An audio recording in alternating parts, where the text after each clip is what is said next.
के शर्मा जी, अभी मैंने देखा कि 7-8 साल के योगी शासन में शुरू के साल कुछ ऐसे रहे कि हम बाकी राज्यों में जब त्योहारों पर दंगा फसाद होता था तो योगी मॉडल की बात करते थे, उत्तर प्रदेश मॉडल की बात करते थे कि भाई देखिए जब से योगी की सरकार आई है यहां पर किसी भी धर्म का त्योहार हो, किसी तरह का कोई दंगा फसाद नहीं होता, यहां पर रमजान भी अच्छे से निपट जाते हैं, ईद भी अच्छे से निपट जाती है, रामनवमी भी ठीक से निपट जाती है। लेकिन अब अचानक यूपी में यह क्या ट्रेंड चल पड़ा है?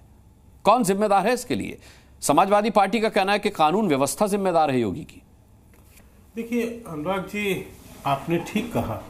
वैसे जो घटना कल घटी है बहुत ही दुर्भाग्यपूर्ण है, क्योंकि माँ दुर्गा का विसर्जन का कार्यक्रम है और मैं समझता हूँ पूरे भारत में बड़े उत्साह से विसर्जन का कार्यक्रम होता है और काफ़ी बड़ी संख्या में लोग इसमें भाग भी लेते हैं।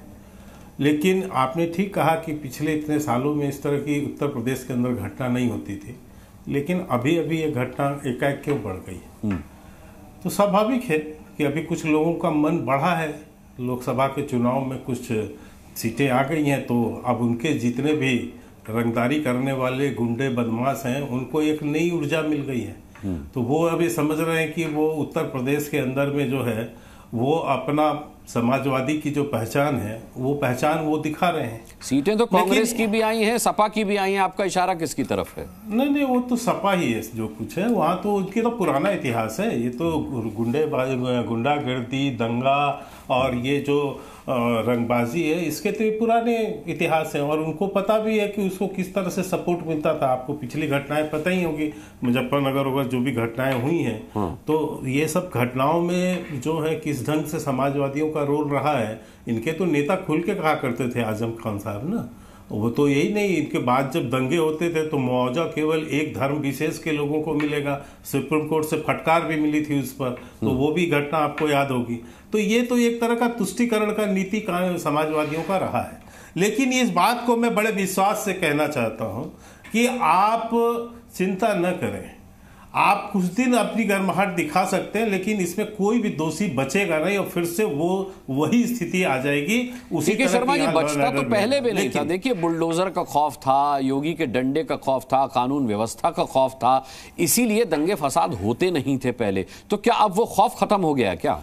नहीं, खौफ तो देखिए, खौफ और जो कानून है वो तो वैसे ही जो है व्यवस्था को निर्मित होती है।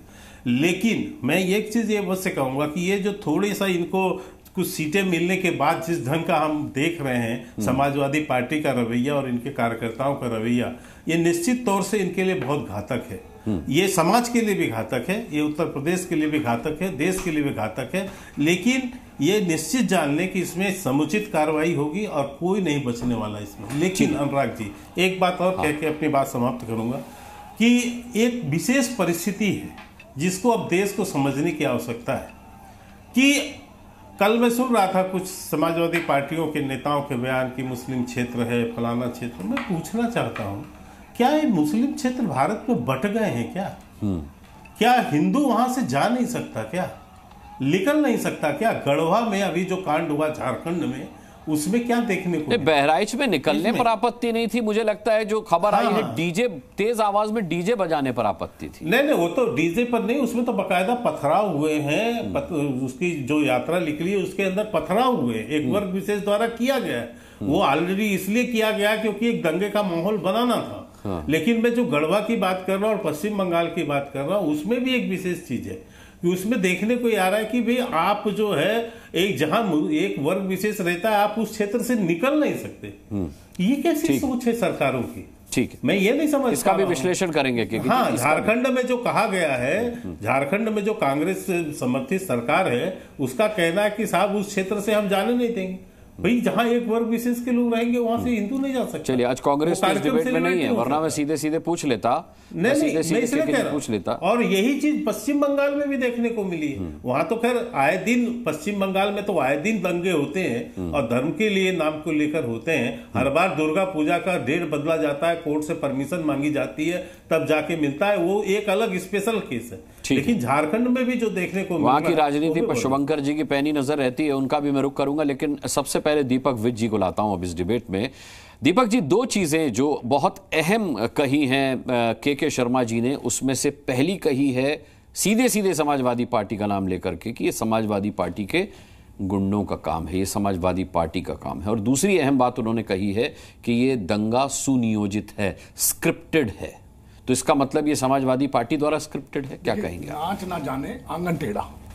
शासन किसका है, प्रशासन किसका है? 7 साल हो गए इनको, ठीक है। अगर किसी की मौत हो रही है दंगे के अंदर, अगर किसी के घर आज 24 घंटे के बाद भी घर जलाए जा रहे हैं, एक हॉस्पिटल जला दिया गया, एक एजेंसी जला दी गई, रोड पे आप देख रहे हैं कि एक तरफा एक भीड़ खड़ी हुई है और पुलिस उस पर कोई पीएससी भेजी, पीएससी वापस चलेगी, लोकल पुलिस वो वापस भेजेगी। आखिर के अंदर जब उन्होंने लखनऊ से आईपीएस वगैरह सब भेजे हैं तो अब सुना है कि शायद कुछ कंट्रोल में हो रहा है। मेरा मानना है कि शासन प्रशासन इसमें फेल है। जो इसके दोषी लोग हैं उनको इस्तीफा देना चाहिए, वो शासन चलाने लायक नहीं है, दोबारा चुनाव होने चाहिए।